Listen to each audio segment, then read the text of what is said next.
everyone, my name is Alicia and welcome to my channel Engage and Glow. I wanted to create this channel kind of to show our homeschooling journey and all the things we're going to be doing this year. I'd have to say this week is week 3 and tomorrow's the last day of week 3, so next week is going to be a month that we've been homeschooling and I wouldn't give it back for the world. I've been enjoying it so much.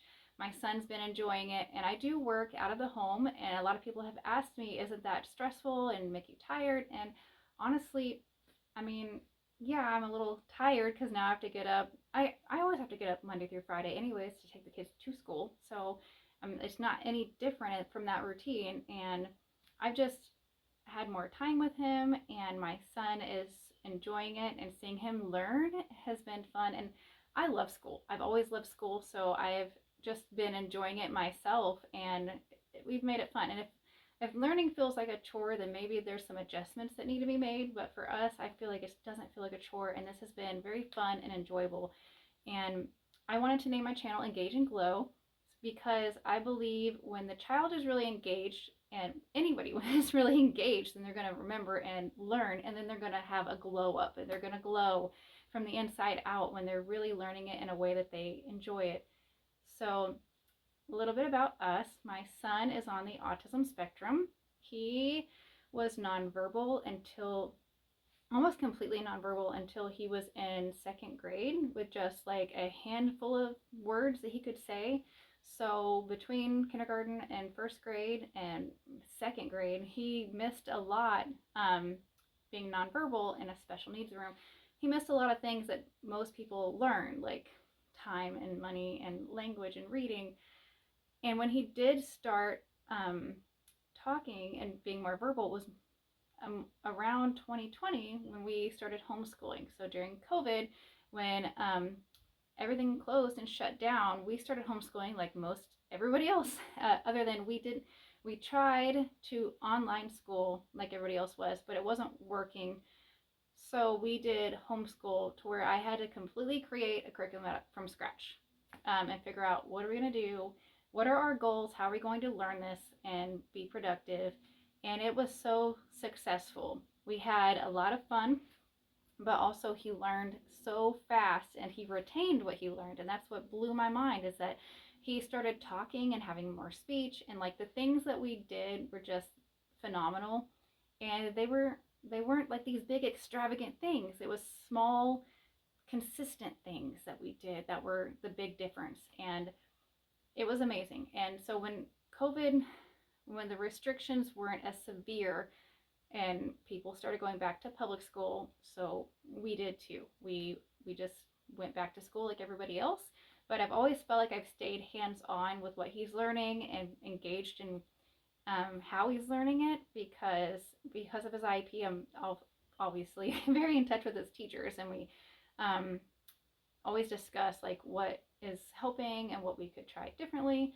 But I always felt like he just learned better at home. Some kids just learn better one-on-one, and my son's one of them. And he learns better one-on-one and at home when he's comfortable.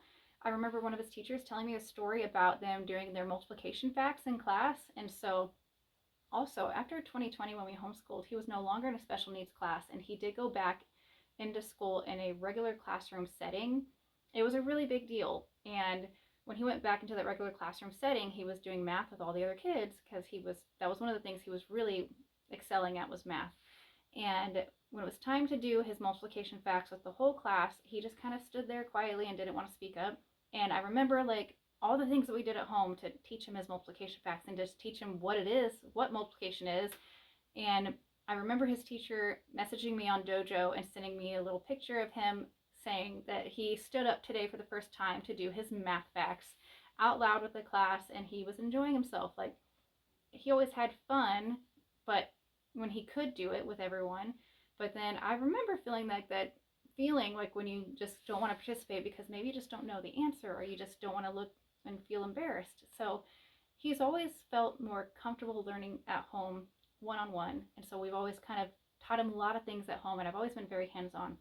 And this year, I don't want to get into all the negative parts and frustrations with the public school system, but this year we did decide to homeschool again, and it's been wonderful. It's been very fun and enjoyable, and I've already seen so much progress just in a few weeks.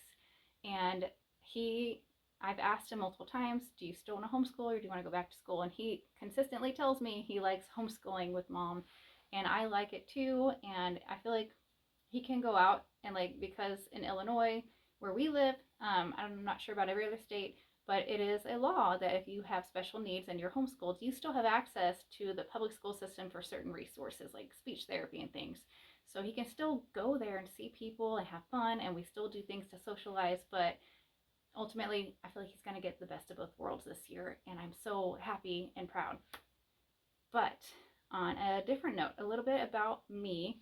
Um, I do work outside the home. I'm a nurse. I did start out working in adult nursing, but now I work at a children's hospital. And I feel like I've just accumulated a little tip box for myself of resources of just things that I've learned from all these different experiences.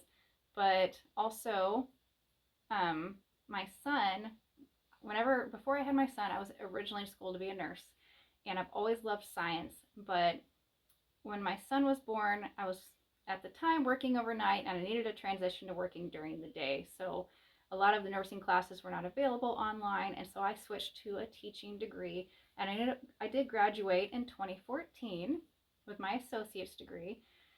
And then when my son started school in kindergarten, the first day he had kindergarten class, I started the nursing program that first day. So we started together, and it was very nice. We had a great routine, and now I'm a nurse, and I love nursing, but I also love teaching and education. I've always loved school.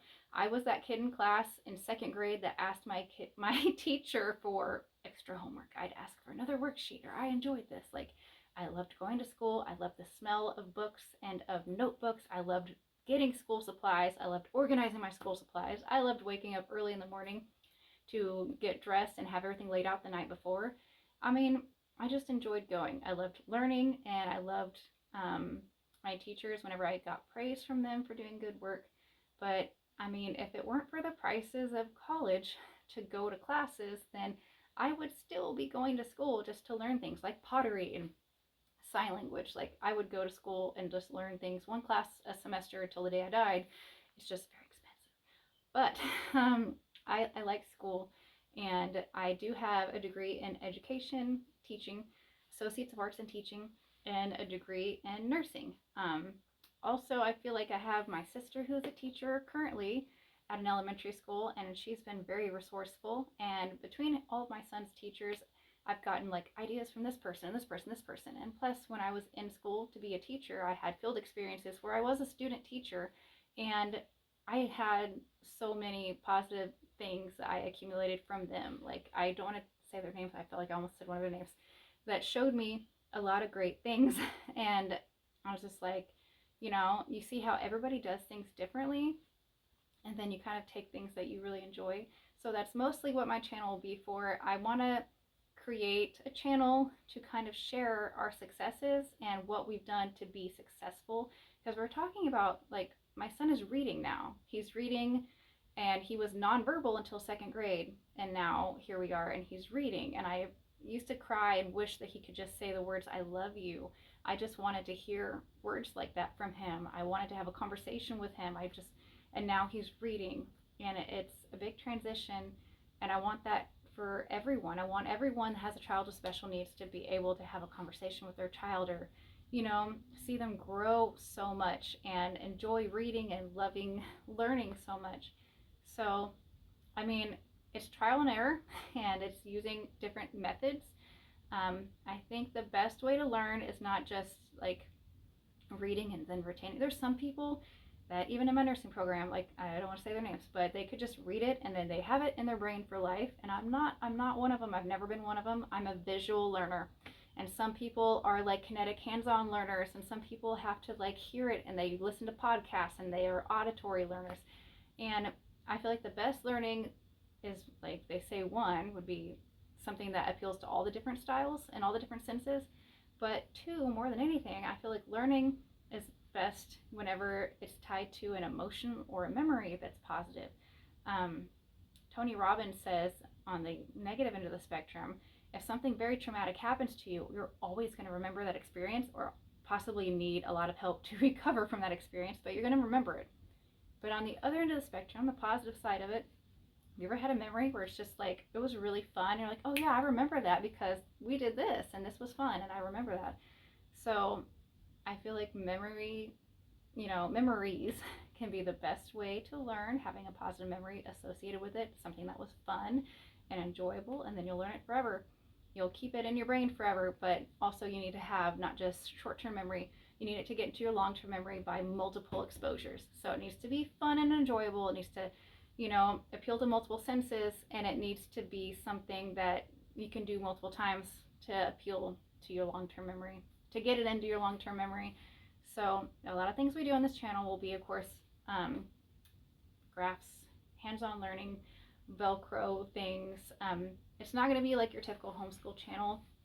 It's going to be all geared towards one-on-one learning because my son and I, we learn one-on-one. And I've tried to have multiple exposures to like music slowly in the background because he has to have complete silence. And sometimes kids do, and then slowly, like with exposure, you can kind of help them with that and help them to where they can, grow in their own way on their own time. A lot of kids, they learn it when they're ready to learn it, and that's why I love homeschool. He can learn things when he's ready. I don't feel the pressure of you need to know this by this time and this time. Like, it's more flexible. It's a lot less stressful to, when the child's going to school and they're like, oh, well, they're not learning this yet. They should, or this is where they should be. I'm like, well, I feel like people learn things when they're ready to receive it, and especially kids with special needs learn when they're ready to receive it and when it's done in a certain way. So welcome to my channel. I have rambled on enough, and I just want to say hi. Thanks for being here. And if you guys have kids that are on the special needs, any kind of spectrum, or if they struggle with certain things, like if it works for this person, it might work for a bunch of other people too, because it's appealing to multiple senses and multiple styles. So welcome, thanks for being here, and stay tuned for more content. Thanks, and subscribe. Bye.